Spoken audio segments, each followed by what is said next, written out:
Francis.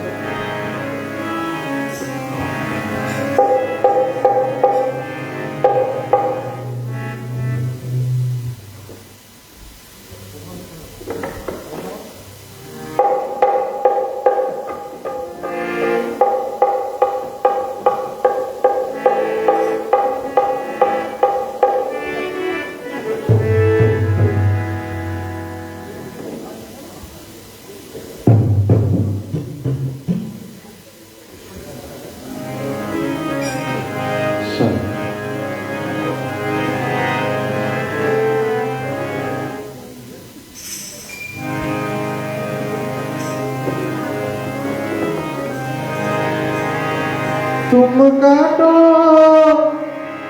सकल क्लेश जी, तुम काटो सकल क्लेश जी, मरुवंग ना पदरो प्रियरी, मरुवंग ना पदरो प्रियरी, मरुवंग ना पदरो प्रियरी। तुम काटो सकल क्लेश जी, तुम काटो सकल क्लेश जी, मरुवंग ना पदरो प्रियरी, मरुवंग ना पदरो प्रियरी।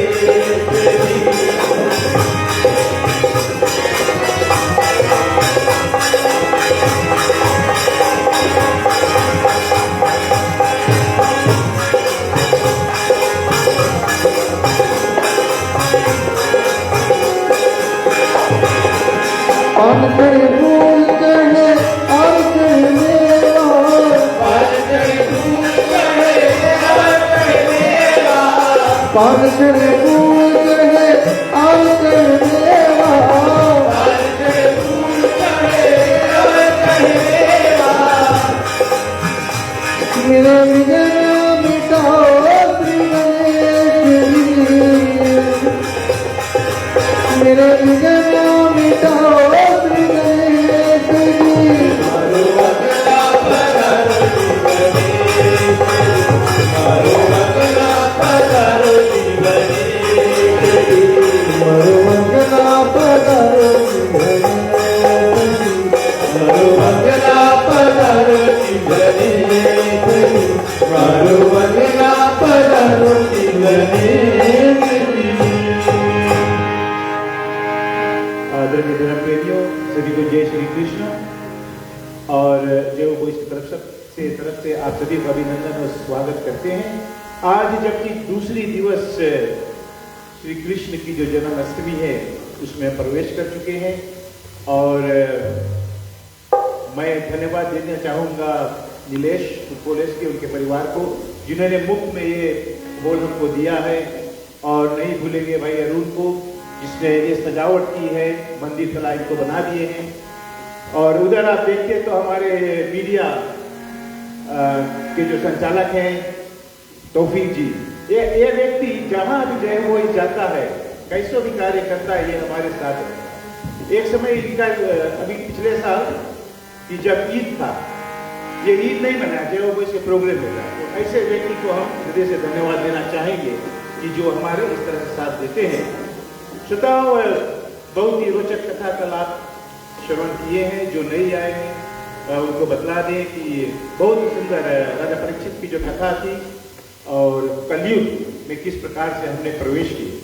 देखिए, कलयुग जो था वो राजा परीक्षित के सर पे गया और ये हमको दिखलाता है कि कलयुग में कोई भी मानो, कोई भी व्यक्ति नीचे रहना नहीं चाहता, सब ऊपर ही।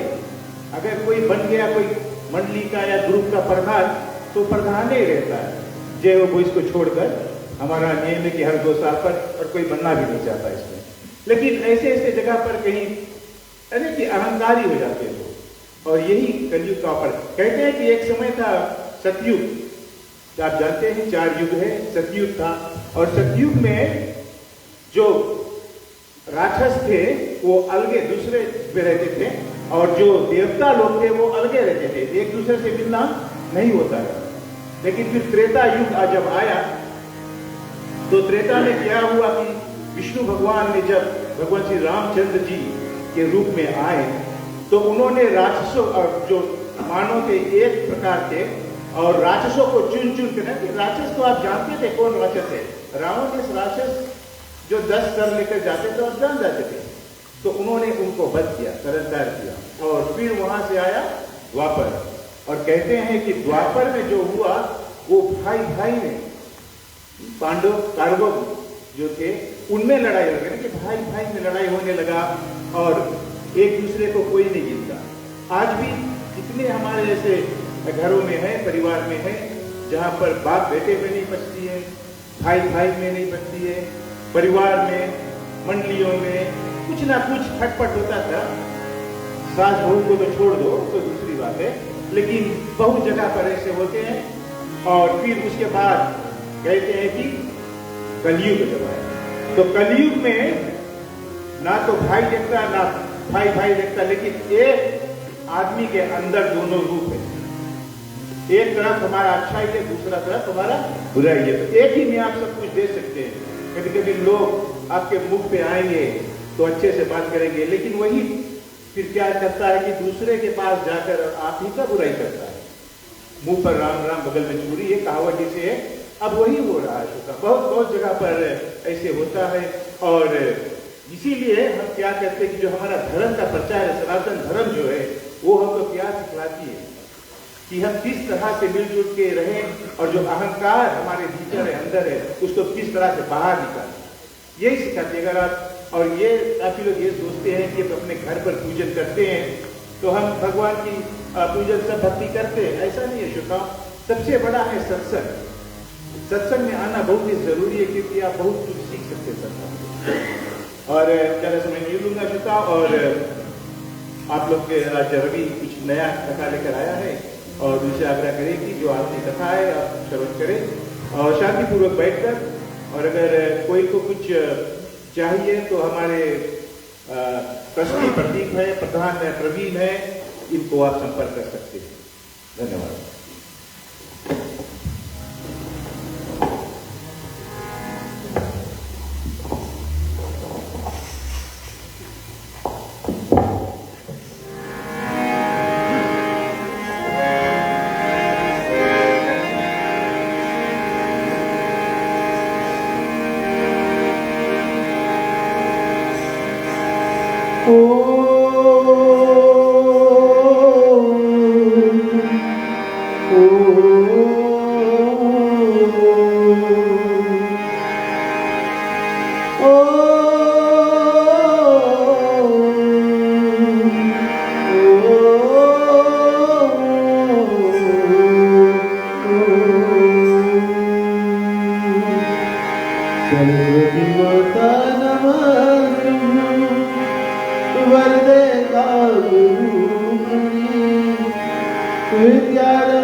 चले, जो लोग भगवान के लिए प्रसाद या माला इत्यादि लाए हैं, किसी भी प्रकार से भगवान का सेवा करना चाहते हैं, वो आगे आकर भगवान की सेवा कर सकते हैं।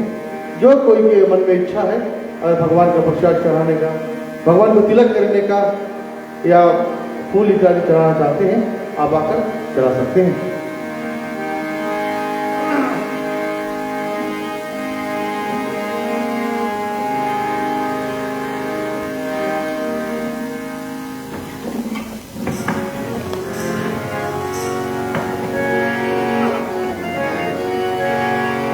ओम मलयादिनी सुगंधनी माला इत्यादिनी मैं प्रभु मया हृदयानि पूजानि पूजार्थी प्रतीकता। ओम श्री कृष्ण कन्हैया लालाय नमो नमः।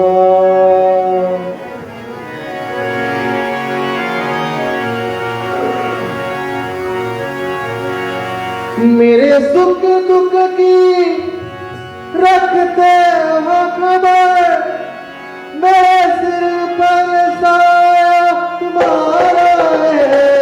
सिर पर साया तुम्हारा है, मेरे सिर पर साया तुम्हारा है। मेरे सुख दुख की रखते हो खबर, मेरे सिर पर साया तुम्हारा है। मेरे सिर पर साया तुम्हारा है, मेरे सिर पर साया तुम्हारा है। मेरे नैया के केवल हार तुम्ही, मेरे नैया के केवल हार तुम्ही, मेरा बेड़ा पार तुम्हीं से है। सब कुछ सरकार तुम्हीं से है, सब कुछ सरकार तुम्हीं से है। ये दमक पुण्यवन में महक, सब कुछ सरकार तुम्हीं से है। सब कुछ सरकार तुम्हीं से है, सब कुछ सरकार तुम्हीं से है।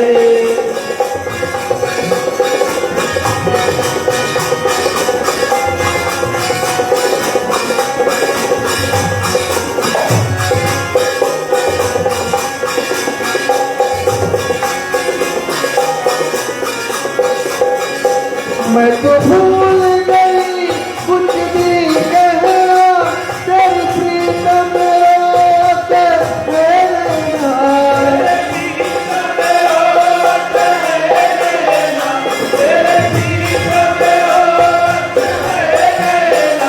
मैं तो भूल गई कुछ भी कहना, तेरी प्रीतम रोते रहना।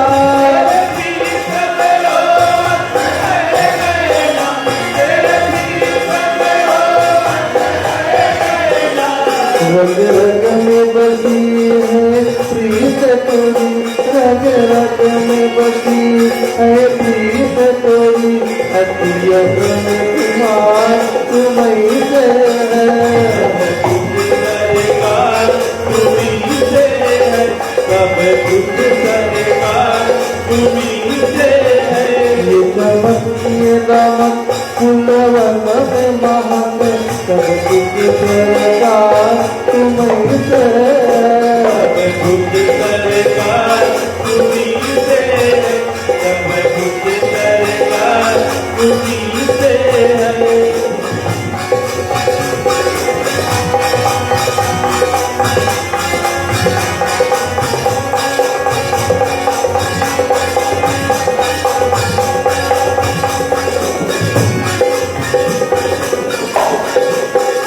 मेरा दिल ले लो, मेरी जान ले लो, मेरा तन ले लो, मेरा मन ले लो। मेरा तन ले लो, मेरा मन ले लो, मेरा तन ले लो, मेरा मन ले लो। मेरा दिल ले लो, मेरी जान ले लो, मेरा तन ले लो, मेरा मन ले लो।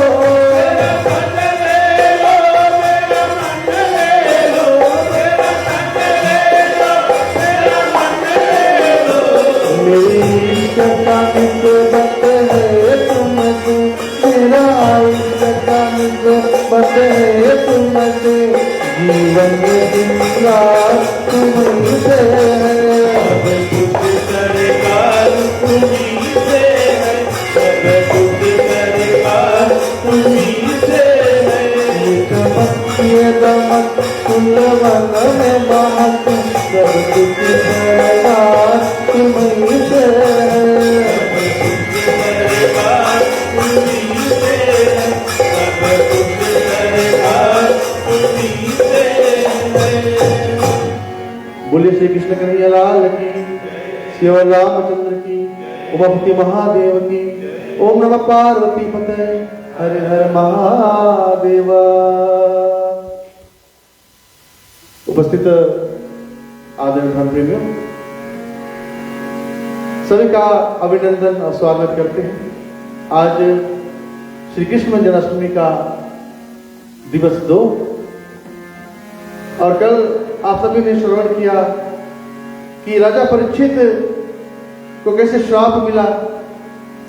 5 पांडवों में से कौन कौन स्वर्ग गया, कौन कौन नरक गया, किस कारण राजा परीक्षित को यह भागवत कथा सुनना पड़ा। और सुखदेव मुनि के चरण राजा परीक्षित पकड़ लिए और मिन्नतें किया कि हमें 7 दिन में मुक्ति का मार्ग दिखाइए। एक प्रश्न, पहला प्रश्न राजा परीक्षित सुखदेव मुनि से पूछते हैं कि हे ऋषिवर, बोले ये कृष्ण कौन है, ये कृष्ण कौन है। पहला सवाल। सुखदेव मुनि बोलते हैं कि हे राजन, बोले कृष्ण वो है जो एक गाली सुनने पर सिर काटने की शक्ति रखता है, जो एक गाली सुनने पर सिर काटने की शक्ति रखता है, फिर भी उसने 99 गाली सुना। रावण, कुंभकर्ण, हिरण्यकश्यप, हिरण्यकश्यप और द्वापर में वही शिशुपाल और दंडवत बने। शिशुपाल का जन्म हुआ और शिशुपाल श्री कृष्ण का बुआ का लड़का था। जब शिशुपाल का जन्म हुआ तो कृष्ण भगवान शिशुपाल को देखने गए। अच्छा, शिशुपाल का जब जन्म हुआ तो शिशुपाल का एक नहीं बल्कि 3 मस्तक था। जब 3 मस्तक वाला बेटा रानी ने देखा तो अपने गुरु से पूछा, प्रभु ये कैसी लीला है। तो उनके गुरु ने बताया कि हे रानी, जो व्यक्ति जब तुम्हारे बेटे को देखेगा, जिसको देखने से तुम्हारे पुत्र का 2 मस्तक कट जाएगा, याद रखना वही के हाथों तुम्हारे बेटे का मृत्यु होगा। और जब कृष्ण भगवान शिशुपाल को देखने आए, कृष्ण भगवान ने जैसे शिशुपाल को देखा उसका 2 मस्तक छिन्न हो गया। रानी को पता लग गया कि कन्हैया ही हमारे बेटे को मारेंगे। आज बुआ हाथ जोड़कर बोलती, कन्हैया हम आपसे एक वरदान मांगना चाहते। कृष्ण भगवान बोले, बोलो बुआ, क्या चाहिए। बोले आप वचन दो कि आप मेरे पुत्र को नहीं मारोगे। कन्हैया बोले, मां जो जन्मा है उसको तो मरना पड़ेगा। मैं ये वचन नहीं देता हूं कि मैं तुम्हारे पुत्र को नहीं मारूंगा। मैं इतना वचन दे सकता हूं कि मैं तुम्हारे पुत्र का 99 पाप क्षमा करूंगा। 100 पाप करने पर मैं इसको मार दूंगा। ये वरदान मैं दे सकता हूं। बुआ बोली तो ठीक है। शिशुपाल ने 99 बार कन्हैया को बुरा वचन बोला था। 99 पर भी कृष्ण ने बोला, शिशुपाल रुक जाओ, रुक जाओ, आपका समय समाप्त होने वाला है। शिशुपाल नहीं रुका और जब 100 बार कन्हैया को उसने गाली दिया तब कृष्ण भगवान ने चक्र से उसको मारा। ये कथा जो है राजा परीक्षित को सुखदेव मुनि सुना रहे हैं और यही प्रश्न का सवाल का उत्तर दे रहे हैं। बोले एक गाली सुनने पर जो सिर काटने की क्षमता रखता है, फिर भी उसने 99 गाली को सुना। बोले वो कृष्ण है। सुदर्शन जैसा चक्र हाथ में लेकर जो घूमता है, फिर भी इसके हाथ में मुरली है। बोले वो कृष्ण है। द्वारका का राज जिसके अधीन है, जो द्वारका के राजा है, वह जो द्वारका के राजा है, फिर भी ऐसे राजा के पास सुदामा जैसा मित्र है। बोले वो कृष्ण है। बड़े समर्थ होने पर, शक्ति होने पर अकेला कृष्ण पूरा महाभारत जीत सकता था, लेकिन फिर भी जो मित्र बनकर, सखा बनकर, पारथ बनकर अर्जुन का रथ हाका है, बोले वो कृष्ण है। बोले श्री कृष्ण कन्हैया लाल की। मैं तो भूल गई कुछ भी कहना, तेरे प्रीत में रोते रहना, तेरे प्रीत में रोते रहना, तेरे प्रीत में रोते रहना। मैं तो भूल गई सब सुख देना, बोले जब से रहे तुम संग रहना, तेरे संग से रहे तुम संग रहना, तेरे संग से रहे तुम संग रहना। एक तू ही सहारा सावरे में, एक तू ही सहारा सावरे में, मेरा इज्जत हाथ तुम ही से, कुछ करेगा तुम्ही से, सब कुछ करेगा तुम्ही से। ये चमक ये दामक फूलवन में महक, सब कुछ करेगा तुम्ही से, सब कुछ करेगा तुम्ही से, सब कुछ करेगा तुम्ही से, सब कुछ करेगा तुम्ही से। बोले श्री कृष्ण कन्हैया लाल की।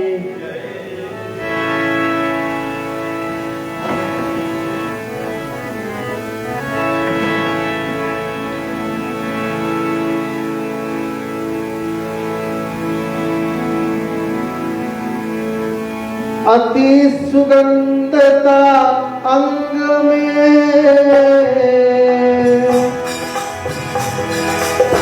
कीने अगिनग प्राकाश,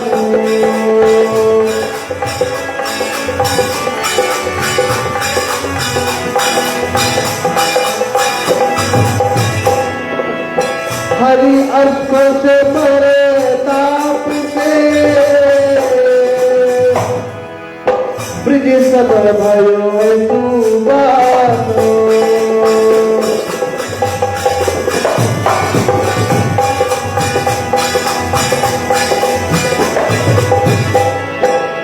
ब्रिज सब भयो तू बात, राधे वाली कृष्ण चंद्र से। और अब राजा परीक्षित को सुखदेव मुनि कथा सुनाते हैं कि ये परीक्षित, श्री कृष्ण का जन्म जो है वो गोकुल में हो चुका है।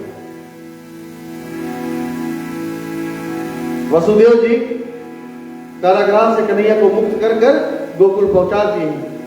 और जब कृष्ण का रोना यशोदा मां सुनती है तो गली गली में उत्साह बढ़ गया कि हमारे नंद बाबा के घर एक पुत्र का जन्म हुआ है। सब अति प्रसन्न हो गए।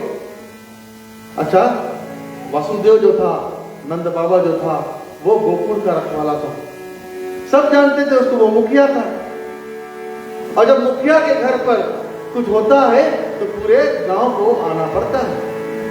जैसे हमारे यहाँ पर अगर प्रधान के घर पर कुछ है तो पूरा ग्रुप को जाना पड़ता है, कंपल्सरी है, क्योंकि मुखिया है। और जो पहले भी प्रधान थे उन पर भी लागू है, उनके घर पर होता फिर भी जाते हैं।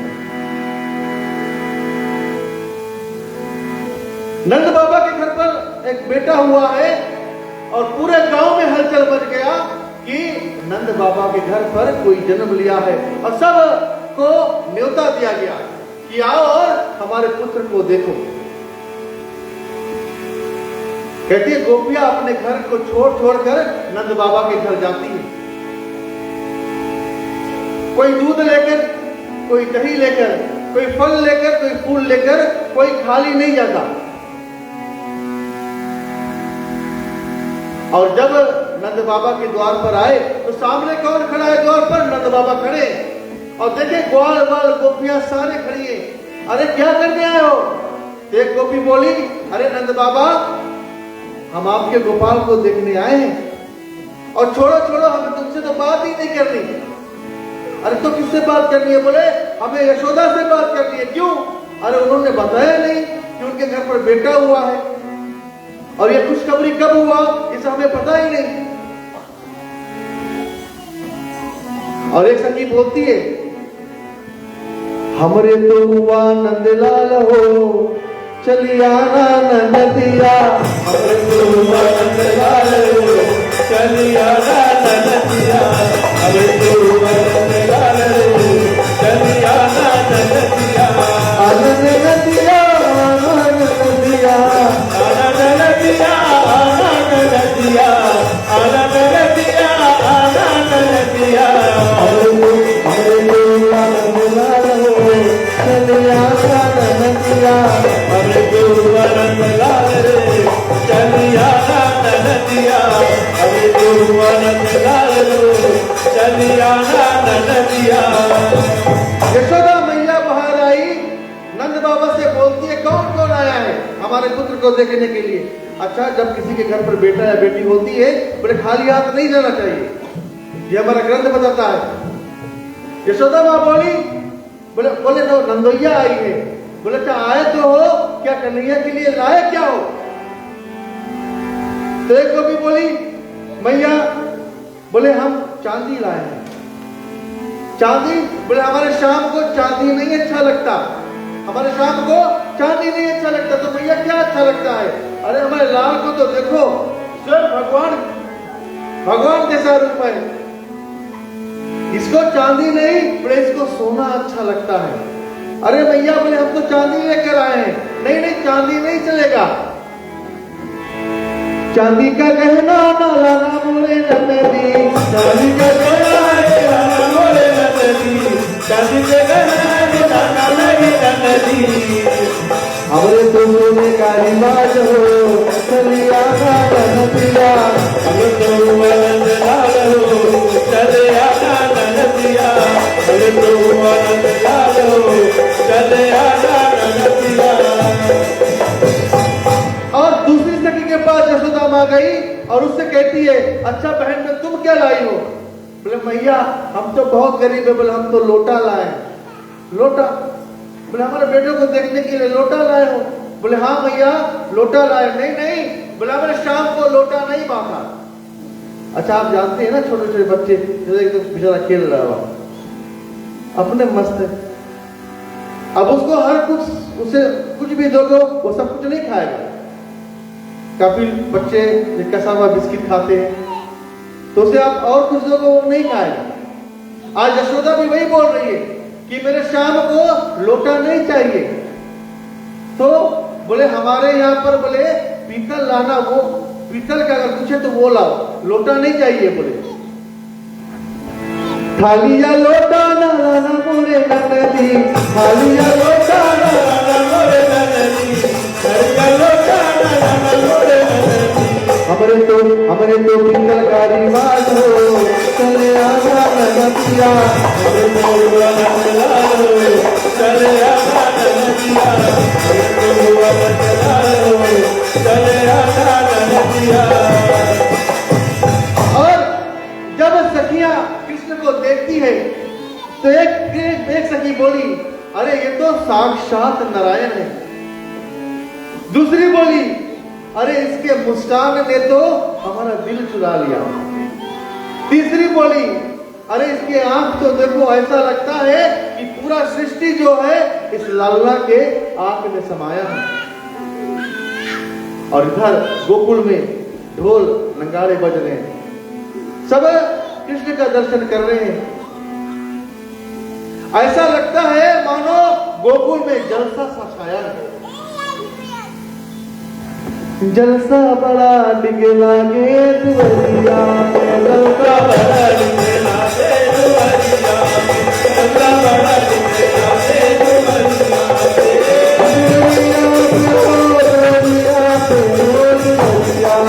जलसा बड़ा डिगे लागे दुवरिया, जलसा बड़ा डिगे लागे दुवरिया, जलसा बड़ा डिगे लागे दुवरिया। अच्छा इतना हंगामा गोकुल में हो रहा है, जरा सोचो कि कंस को नहीं पता लगा। कंस को पता लग गया कि गोकुल में ऐसा कुछ हो रहा है जो नहीं होना चाहिए। कंस ने अपने गुप्तचरों को भेजा, जितने गोकुल में छोटे बच्चे हैं सबको मार दो, और सबको उन्होंने मार भी दिया। और कंस को पता लगा कि एक कोई बच गया है, नंद बाबा के घर एक कोई बच गया है। अच्छा, एक कथा आती है, बड़ा ही सुंदर कथा आती है। सोचने वाली बात है महाराज कि कंस क्यों नहीं गोकुल गए। उसने पहले पूतना को भेजा, त्रिनवत को भेजा, अगासुर को भेजा, बकासुर को भेजा, सबको भेजा, लेकिन क्यों नहीं कंस गए। कंस भी तो जाकर मार सकते थे।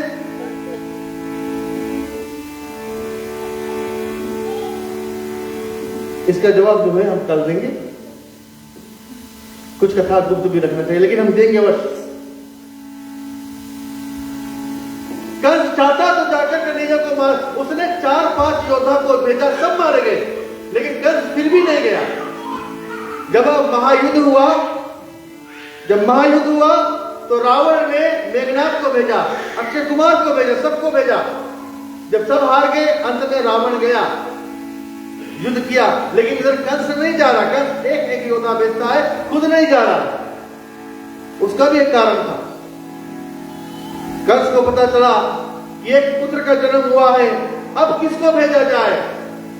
तो कंस को याद आया कि क्यों ना इस बार, अभी तक हमने पुरुषों को भेजा है, नहीं काम बना, बोले अब की कोई लेडीज के वेश की ट्राई करी जाए। और पुतना को बुलाया, हे पुतना प्रकट हो। पुतना हंसकर प्रकट हुई और कहते पुतना कोई और नहीं, जिसके 2 भाई है, अगासुर और बकासुर, दोनों असुर। और पुतना विशाल शरीर लेकर प्रकट हुई, बोला भैया क्या सेवा करूं। हे पुतना, तुम्हें जाकर गोकुल में जो बेटा हुआ है, जो बालक हुआ है, उसको मारना है, जो आ गया। और देखिए पुतना और कंस के पास से निकली, मथुरा से निकली और गोकुल जा रही है। ऊपर से पुतना देखती है नीचे का माहौल क्या है, बच्चे खेल रहे हैं, हल्ला कर रहे हैं, ऐसे ही माहौल है। दूसरा ऊपर से देखती है बच्चे खेल रहे हैं, हल्ला हो रहा है, ब्रिजवासी कोई दूध निकल रहा है, कोई मक्खन लेकर जा रहा है, कोई आपस में पड़ोसी की चुगली कर रहा है, सब पुतना देख रही है। और पुतना सोची जो मेरा रूप है ये तो भयंकर है, क्यों ना मैं सुंदर सा ब्रिज नारी बन जाऊं और इनमें हिल मिल जाऊंगी। और पुतना सुंदर सा ब्रिज नारी का रूप धारण किया। कहते कौन सा वस्त्र, बोले पुतना ने शुद्ध वस्त्र पहना, सफेद नहीं, शुद्ध वस्त्र और चमकीले, जैसे हमारी प्रदीप मामी पहनी, मतलब सुंदर कपड़ा, आभूषणों से सजी हुई। दूसरा बोले चेहरों में सौम्यता यानी कि शर्म, और आंखों में महक, बोले चलने में गरिमा शर्मा शर्मा कर चलती है पुतना, ताकि कोई उसे पहचान ना ले।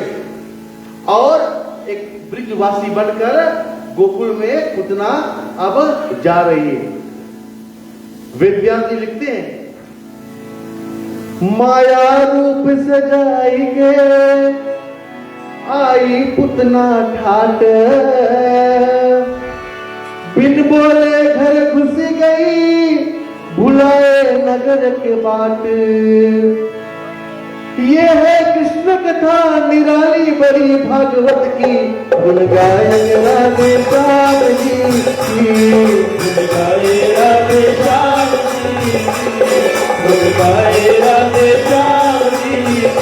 ये है कृष्ण कथा निराली बड़ी भागवत की, गुण गाए सीताराम जी, गुण गाए सीताराम जी, गुण गाए सीताराम जी। नंद भवन में जब गई सबको लगी सुहाए, कई गोपियां देवी समा नजर न कोई पाए। ये है कृष्ण कथा निराली बड़ी भागवत की, गुण गाए राधे श्याम जी, गुण गाए राधे श्याम जी, गुण गाए राधे श्याम जी।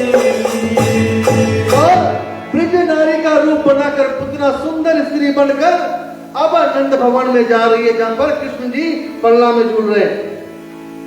और जैसे ही नंद भवन में पुत्र ने अपना पहला स्टेप रखा तो नंदरानी देखती है, यशोदा मां देखती है कि कोई अनजान चेहरा हमारे भवन में आ रहा है जिसको हमने कभी नहीं देखा। तो दौड़कर बाहर गई, हे देवी आप कौन हो, हे देवी आप कौन हो। और ये सवाल जब पुतना ने सुना तो पुतना कहती है, ललना के सुन के मैं आई, यशोदा मैया दे दो बधाई। ललना के सुन के मैं आई, यशोदा मैया दे दो बधाई। ललना के सुन के मैं आई, यशोदा मैया दे दो बधाई। दे दो बधाई मैया दे दो बधाई। दे दो बधाई मैया दे दो बधाई। दे दो बधाई मैया दे दो बधाई। ललना के सुनने के मैं आई, मोरे मैया दे दो बधाई। ललना के सुनने के मैं आई, यशोदा मैया दे दो बधाई।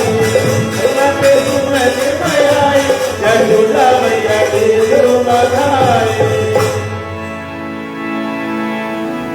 पुतना का रूप इतना सुंदर कि देखकर यशोदा भी मोहित हो गई।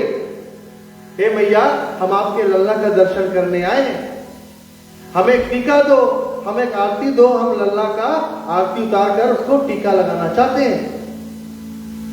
और यशोदा माँ वही करती है, टीका भी दे दो मैया नथुनी भी दे दो। टीका भी दे दो मैया नथुनी भी दे दो। टीका भी दे दो मैया नथुनी भी दे दो। टीका भी दे दो मैया नथुनी भी दे दो। सोने के दे दो भाई, यशोदा मैया दे दो बधाई। ललना के सुन के मैं आई, यशोदा मैया दे दो बधाई। ललना के सुन के मैं आई, यशोदा मैया दे दो बधाई। इधर यशोदा मां से उन्होंने आरती का थाल ले लिया, टीका ले लिया, कृष्ण का टीका किया। बोले यार कथा जो है ना भागवत की, वेद व्यास जी बताते हैं, सुखदेव मुनि परीक्षित को समझाते हैं, हे राजा परीक्षित ये हमें संदेश देता है। राजा परीक्षित बोला क्या संदेश देता है? बोले जरूरी नहीं कि जो लोग देखने में सुंदर हो अंदर से भी वास्तविक में सुंदर हो। पुतना का रूप इतना सुंदर था, देखने में देवी की तरह थी, लेकिन मन में छलावा था उसका महाराज।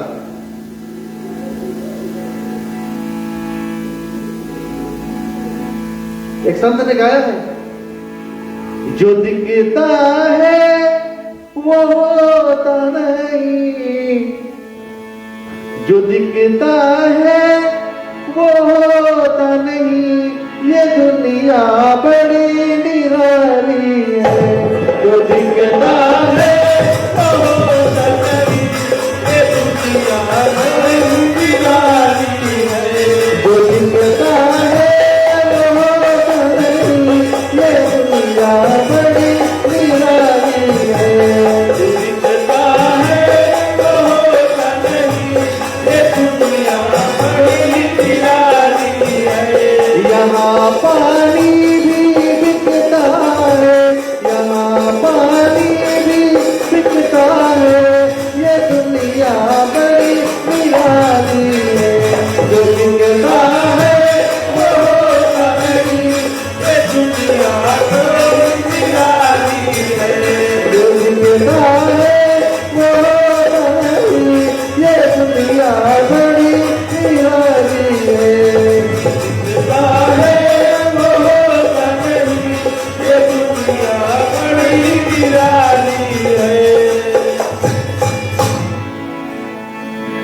एक शायर ने लिखा है, चेहरे पर वो मुस्कान दिल में छिपाता ना है, दिखावे की इस दुनिया में सच्चाई का फसाना है।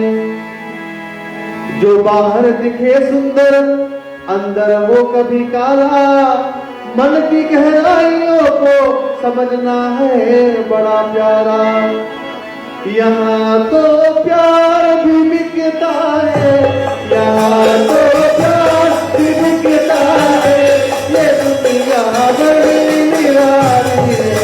जो बिकता है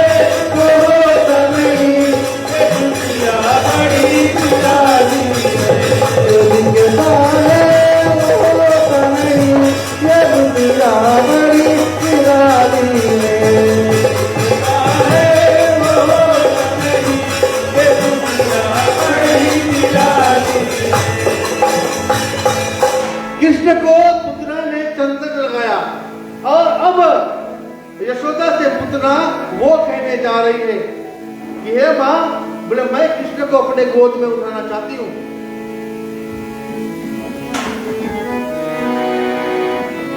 यशोदा ने जब ये बात सुना, सोचने वाली बात है, यशोदा ने अपने पुत्र को किसी को नहीं दिया था।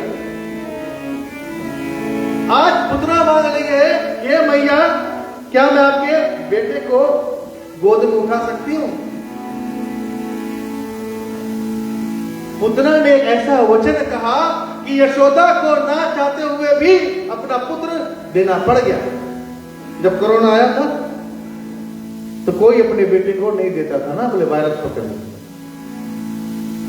छठी में हम कहीं गए थे, लोग दूर से ऐसे करते थे, टच करने के अलावा नहीं था।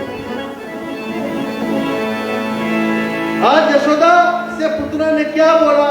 पुतना ने बोला, हे मैया, बोले मुझे देवताओं का वरदान है। मैया बोली हाँ हाँ, मुझे देवताओं का वरदान है और मेरे देह से बोले अमृत निकलता है। अगर तुम्हारा पुत्र को मैं अपना स्तनपान करा दूंगा तो तुम्हारा पुत्र अमर हो जाएगा। जब बोले सीधा उंगली से घी नहीं निकले तो उंगली टेढ़ा करो ना। हर एक चीज का दाम होता है महाराज, हर एक चीज का दाम होता है। $20 नहीं, 50 नहीं, 100 नहीं, 1000 तक तो माने, लेकिन मानी जरूर। पुतना ने सुना, यशोदा ने सुना कि जब अगर मेरा बेटा इसका अमृत पीने से अमर हो जाए तो इससे बड़ी खुशखबरी मेरे लिए क्या हो सकती है। और ये लालच में यशोदा मां ने अपने कन्हैया को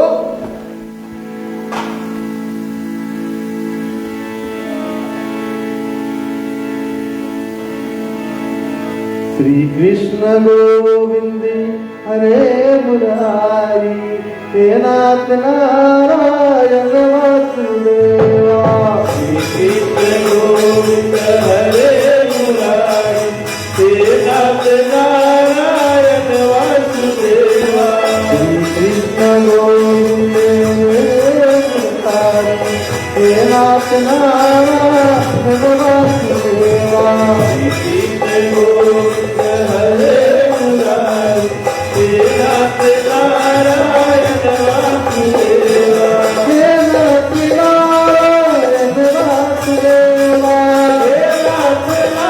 नारायण वासुदेवा, हे नाथ नारायण वासुदेवा, हे नाथ नारायण वासुदेवा, हे नाथ नारायण वासुदेवा। श्री कृष्ण गोविंद हरे मुरारी, हे नाथ नारायण वासुदेवा। श्री कृष्ण गोविंद हरे मुरारी, हे नाथ नारायण वासुदेवा। हे मां, बोले क्या मैं आपके बेटे को उठा सकती हूँ? यशोदा मां बोली हाँ पुतना उठा लो, ये पुतना उठा लो। ग्रंथों में बताया गया है कि पुतना इससे पहले अपना हाथ आगे करती, कन्हैया खुद अपना दोनों हाथ आगे कर दिया, ये पुतना मुझे उठा लो। भागवत में बताया गया है कि कुछ पिछले जन्म की कथा थी, कुछ कर्ज चुकाना था, कुछ हिसाब चुकाना था, इसीलिए आज कृष्ण भगवान अपने हाथ खुद ही आगे कर दिया कि ये पुतना मुझे उठा लो। और पुतना उठाकर स्तनपान कराने लगी। कन्हैया जी स्तनपान कर रहे हैं। पुतना के शरीर में हाथ से लेकर पांव से लेकर स्तन तक पूरा शरीर में सिर्फ पॉइजन विष ही घूमता था, वो विष लेकर चलती। और कन्हैया को विष पिलाने के इरादे से ही आई थी। कन्हैया जी स्तनपान कर रहे हैं। ग्रंथ में बताया गया है कन्हैया जी स्तनपान करते करते पुतना की सारी शक्ति को पीने लगे। और जब सारी शक्ति को कन्हैया जी पीने लगे तो पुतना जो है वो अनकंफर्टेबल हो गई, खुद को सह नहीं पाई। जब खुद को सह नहीं पाई, अपने आप कंट्रोल नहीं कर पाया, तो कृष्ण को लेकर आकाश में उड़ गई। और जैसे ही आकाश में उड़ी, अपना वही भयानक रूप में आ गई। यशोदा मां दौड़कर देखती है कि ब्रिज नारी गई तो गई कहां, तो ऊपर देखा तो देखती है एक असुरी उसके छोटे से बेटे को लेकर आकाश में जा रही है। कन्हैया जी अभी भी स्तनपान कर रहे हैं। बोले पुतना का रूप कैसा? बोले विकराल शरीर, शरीर इतना बड़ा कि पूरा गोकुल उसमें समा जाए, पूरा गोकुल उसमें समा जाए, इतनी बड़ी पुतना थी। बोले रंग काला पुतना का, मुख डरावना, आंखें बड़े चमकती और लाल लाल, और बाल लंबे और बिखराले। ऐसी डरावना पुतना कन्हैया को लेकर उड़ गई आकाश में। और कन्हैया जी जो है रक्तपान स्तनपान कर रहे हैं। इधर नंद बाबा को पता लगा कि घर में कोई सुंदर औरत आई थी महाराज। पूरे गांव में हल्ला हो गया, कोई देवी आई है। नंद बाबा बोले हाँ हमारी इजाजत, हमें घर में देवी हमें नहीं पता। बोले चलो हम भी दर्शन कर लें। इधर नंद बाबा जो है ना वो अपने घर को दौड़ते हैं।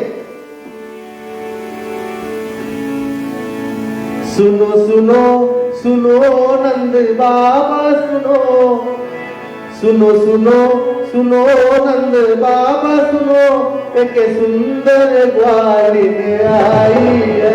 सुनो सुनो सुनो नंद बाबा सुनो, एक सुंदर ग्वालिन आई है। सुनो सुनो सुनो नंद बाबा सुनो, एक सुंदर ग्वालिन आई है।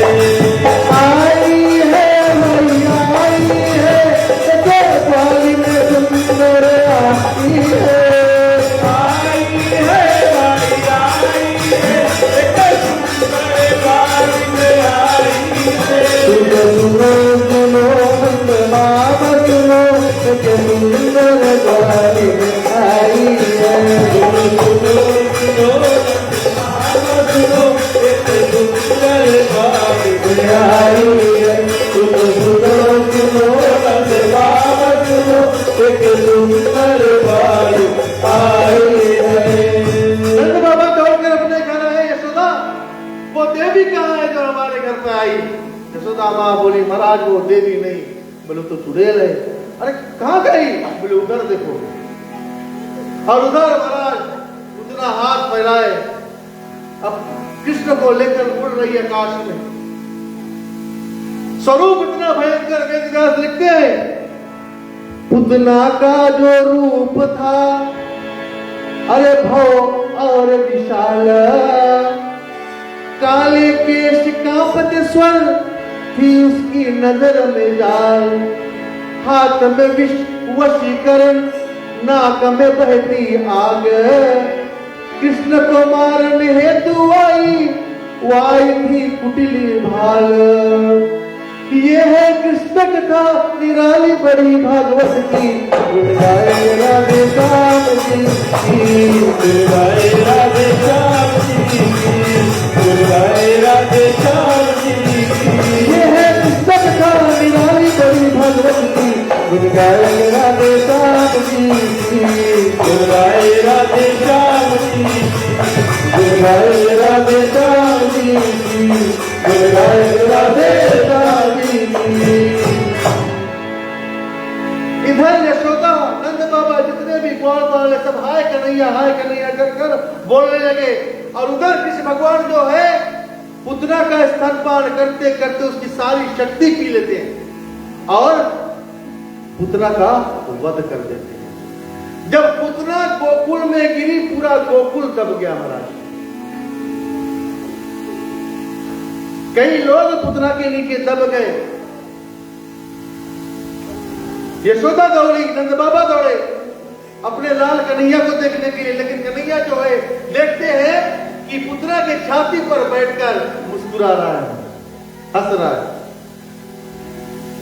अब पुतना का शरीर जो है इतना बड़ा, यशोदा मां अपनी बेटी को बुलाना चाहती है कि कोई मेरे कृष्ण को उतारो, लेकिन उतारेगा कैसे? क्योंकि पुतना का शरीर बहुत बड़ा था, वो गिरी भी थी लेकिन बहुत हाइट था।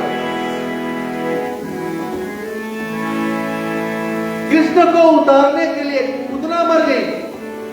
कृष्ण को उतारने के लिए पुतना का हर एक शरीर को काटा गया, एक एक उंगली काटी गई। जैसे उंगली कटा उसको आग लगाया, हर एक अंग को पुतना का काटा गया, तब जाकर कृष्ण को नीचे लाया गया। गोकुल में उतने लोग नहीं थे जितना पुतना को जलाने के लिए चिता बनाया गया। और जब चिता बनाया गया तो एक अनोखी सुगंध पूरे गोकुल में फैल गई।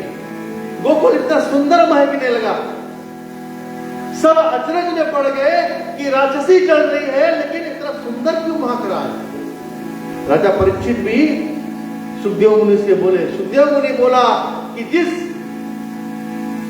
मां के स्तन को कन्हैया जी पान कर ले, जिसके शरीर का दूध स्वयं कन्हैया ने पिया है, बोले उसके शरीर से सुगंध आना तो अनिवार्य है।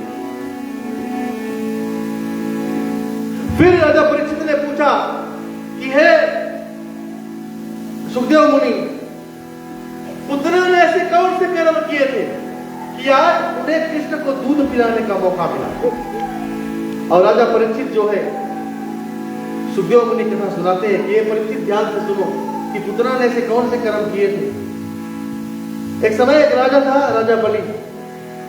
वो 100 यज्ञ करने वाला होता है, अगर वो 100 यज्ञ कर देता, आखिरी यज्ञ था, तो वो संसार में अमर हो जाता। विष्णु भगवान ने वामन रूप, आपने कथा सुना होगा, विष्णु भगवान ने वामन रूप धरकर उससे 3 पग धरती मांगा था कि राजा बलि यज्ञ पूर्ण करने से पहले मुझे 3 पग धरती दे दो। राजा बलि बोला, महाराज आप तो इतने छोटे से हो, आप चाहो तो 10 मांग लो। वामन भगवान बोला नहीं नहीं, बोले हमें तो 3 ही चाहिए। ओम वस्तु कह दिया राजा बलि ने। वामन भगवान ने पहला स्टेप से पूरा आकाश नाप लिया, दूसरा स्टेप से उन्होंने पूरा धरती नाप लिया। राजा बलि देखता रह गया। अच्छा, जब वामन भगवान आए ना तो भगवान बहुत ही सुंदर थे। राजा बलि की एक बेटी थी, उसका नाम था रत्नमाला। जब उन्होंने भगवान को देखा तो मन में सोचा, काश ऐसा बेटा मेरा होता तो मैं इसको अपना दूध पिलाती, ये सोचा। तो वामन भगवान ने रत्नमाला को देखा तो मन में सोच लिया कि हम आपकी ये इच्छा अवश्य पूर्ण करेंगे। और जब राजा बलि को जब उसके पिता को वामन भगवान ने छला, 3 पग से तीनों पूरा सृष्टि नाप लिया, तो रत्नमाला को बहुत क्रोध आया। ये तो कोई छलिया है, इसने मेरे पिता के साथ दगाबाजी किया है। अगर ऐसा बेटा मेरा होता तो मैं अपने दूध में विष डाल के इसको पिला देता। वामन भगवान ने दोनों वचन मान लिए कि हे पुतना, हे रत्नमाला, तुम जाओ, अगले जन्म में तुम पुतना बनोगी, मैं स्वयं कृष्ण बनकर तुम्हारा दूध भी पीऊंगा और तुम्हारा विष जो दूध स्तन है वो भी मैं पीऊंगा और तुम्हारा उद्धार मैं करूंगा। और आज भगवान कृष्ण जो है रत्नमाला का जो वरदान है उसे निभाने के लिए पुतना का वध करते हैं। वही रत्नमाला पुतना बनकर आई है। और इधर अब कन्हैया को एक राक्षसी ने पकड़ लिया था। यशोदा मां जहां जहां जाती है कन्हैया को लेकर जाती है। अच्छा, अगर किसी का छोटा बेटा चोट लग जाए घर में, या जल जाए या आग में जल जाए, तो माता पिता और कोशिश हो जाते हैं कि हाँ, लेकिन अगरबत्ती मेरे बेटा वहां नहीं जाए, देखना वहां दिया मेरे वहां नहीं जाए। अब कृष्ण को तो पुतना लेकर गई थी। अब यशोदा मां अपने कन्हैया को बता दिया कि बेटा घर छोड़ के कहीं नहीं जाना, घर छोड़ के कहीं नहीं जाना। अब हमने बिना बताया तो बिल्कुल नहीं। दूर खेलन मत जाना, ओ नंदे जी के ओ ललना, दूर खेलन मत जाना, नंदे जी के ललना, दूर खेलन मत जाना, नंदे जी के ललना। यही गाँव में कंसा बसत है, यही गाँव में कंसा बसत है, कंसा बसत है। उनके जन्म का हो नंद बाबा के ललना, दूर खेलन मत जाना, नंद जी के ललना, दूर खेलन मत जाना, नंद जी के ललना। यशोदा मां ने बता दिया कन्हैया को कि हे कन्हैया, बिना बताए कहीं मत जाना। बोले गांव में अलग अलग प्रकार के बोले डरावना लोग रहते हैं। हम के नलांगा में एक ना मुन्ना, वो जिसके घर पे बड़का प्याला हम चाह पिए, मम्मी ने बता देना मम्मासी करेगा तो मुन्ना तुम्हें पकड़ के लेके डरवा कर रखते हैं ना किसी आइडिया से। छोटे छोटे बच्चे होते खेलते हैं, जो चाहे वो पकड़ लेते। मम्मी नहीं छूना, बोले गोगो आई, आज तक नहीं पकड़े, गोगो पहुंची हमारा। बहुत बात से पता लगा गोगो मेढक को बोलते हैं ना, बोले नहीं पकड़ना, गोगो पकड़ ली। यही हाल कृष्ण के साथ हो रहा है कि माता उनको पकड़ कर रखती है, कहीं जाने नहीं देती। अब इतने असुर आ गए महाराज। अब कृष्ण से मिलने के लिए एक संत का आगमन होने वाला है, एक महापुरुष का आगमन होने वाला है। सारे लीला जो है कैलाश से शंकर भगवान जो है वो देख रहे हैं कि हमारे कन्हैया क्या क्या लीला कर रहे हैं। और इधर अब शंकर भगवान जो है वो सज रहे हैं। कहते हैं कृष्ण से मिलने के लिए शंकर भगवान उतावला हो गए। माता पार्वती बोली कहां जा रहे हो भगवान, स्वामी कहां जा रहे हो? और इतना सच कर देखिए, कन्हैया से मिलने के लिए हमारे शंकर भगवान ने रूप बदल लिया। कैसा? जैसा सुंदर राजा लगता है वैसा रूप। कैलाश पर बैठे हैं, सिर पर मुकुट, जटा खोल दिया मुकुट, नाग को बगल कर दिया, सोने का आभूषण पहनकर सुंदर सा राजा बनकर सब धस कर कन्हैया से मिलने जा रहे हैं। यशोदा ने बोला प्रभु कहां जा रहे हो? बोले कृष्ण से मिलने जा रहे हैं।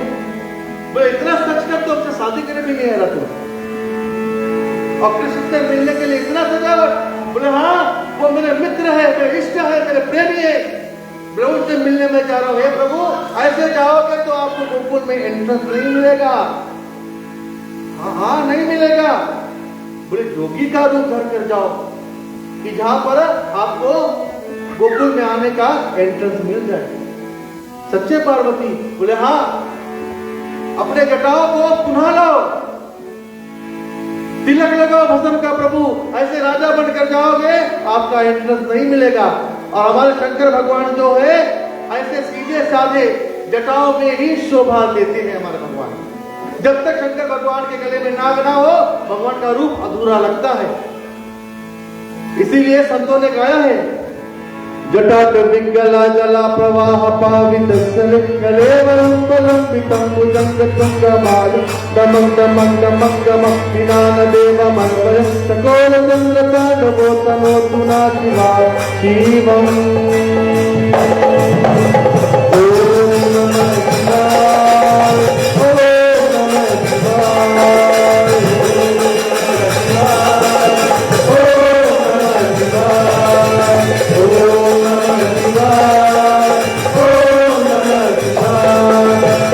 जटा समरमा ब्रह्मांड नित्य निर्जन विलोल विचिमल्ल विरजमन्ना मूर्धनि लगा लगा लगजवं कलाच पट्ट पावके किशोर चंद्रशेखर सती सतीक्षणं मामा।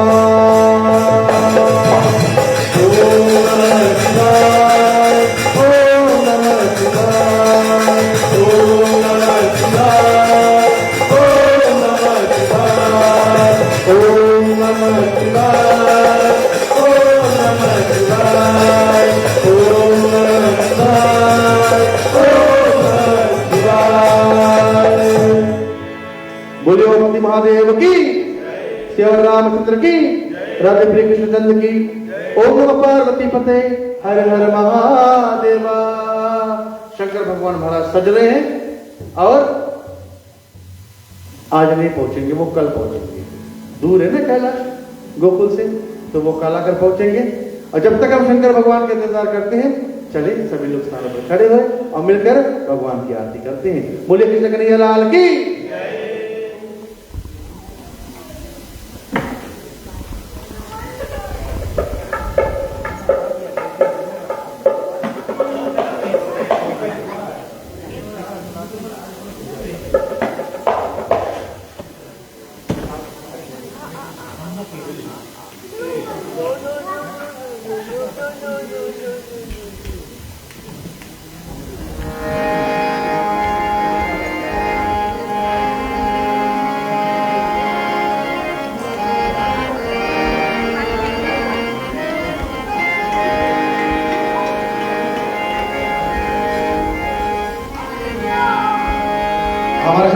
दो आरती है।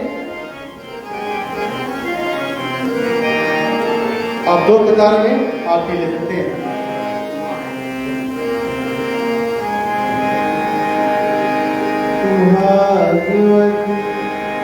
भगवान की है आरती हो आरती, पापियों को पाप से तारती हो तारती।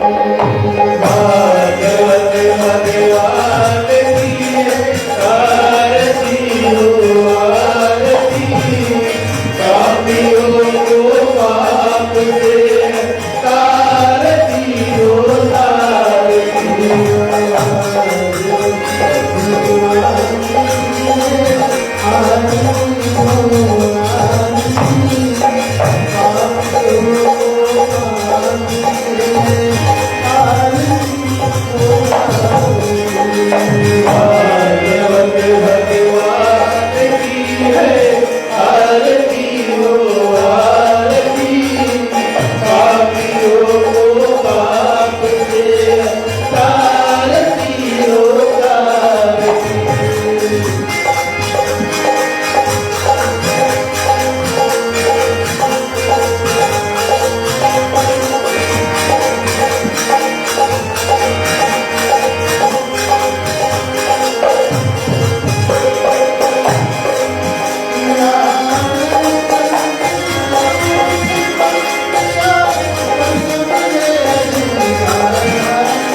सभी लोग अपने स्थान पर बैठ सकते हैं। आरती सभी के समक्ष में बारी बारी आएगी।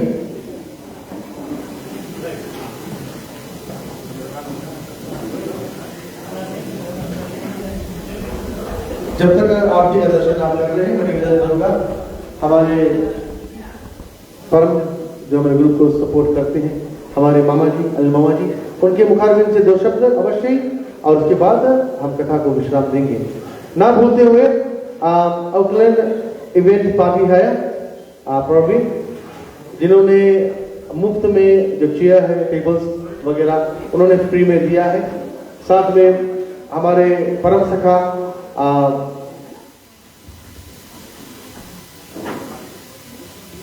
जो होल के मालिक के पुलिस नीलेश जी, उनको भी अनेकों बार धन्यवाद है, उन्होंने ये होल प्रदान किया है।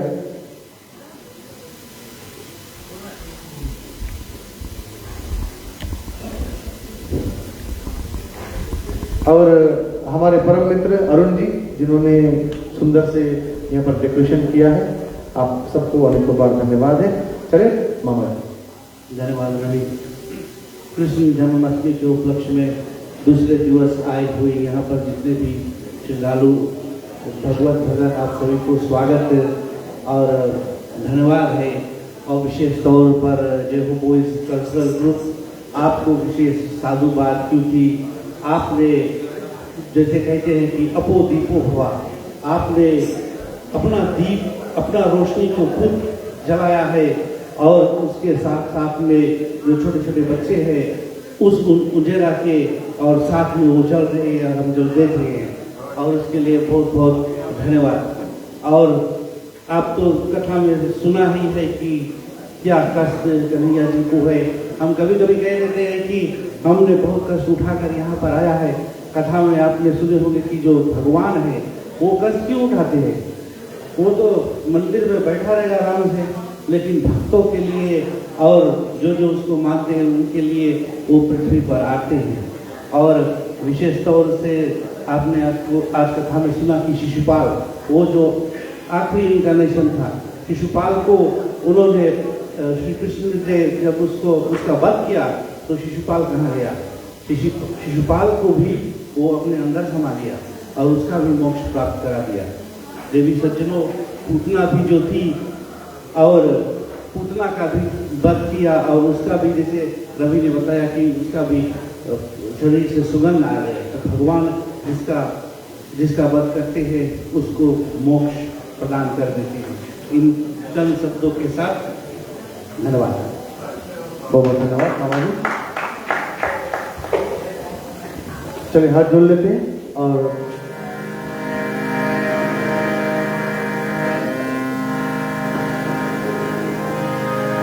सुखी बसे संसार सब दुखी रहे न कोई, या अभिलाषा हम सबकी भगवान पूर्ण हो। विद्या बुद्धि तेज बल सबके भीतर हो, दूध पूत धन भाग से वंचित रहे न कोई, वंचित रहे न कोई, वंचित रहे न कोई। ओम शांति शांति शांति। राम कहे सुख उपजे, कृष्ण कहे दुख जाए। महिमा महाप्रसाद की पावे सुभोग लगाए, पावे सुभोग लगाए, पावे सुभोग लगाए। सभी के लिए प्रसाद महाप्रसाद का भोग लगाया गया है। आप सभी प्रसाद और महाप्रसाद खाकर जाए। जब आपका अच्छा हो तब आप खा सकते हैं। अभी प्रसाद बटेगा, उसके तुरंत बाद जो भोजन है वो तैयार रहेगा। अब जब चाहे भोजन खाकर अपने घर को जा सकते हैं। बहुत बहुत धन्यवाद।